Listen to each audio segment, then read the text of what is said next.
Hi, I'm Allison Walther with Confluent. Let's talk about converting data formats with ksqlDB.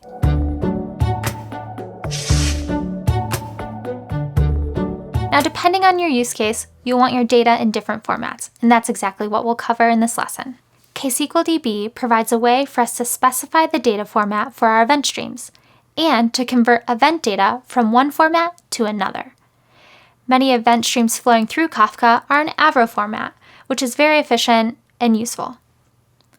But we may have a legacy system or a particularly masochistic coworker that needs this event data in a comma-delimited format. We can do that while creating a new stream and using the value format property in a with clause. Our new stream will mirror the existing Avro stream, but the data will be comma separated. The feature enables ksqlDB to provide data for a wide variety of applications. That's it for this lesson. Let's move into an exercise.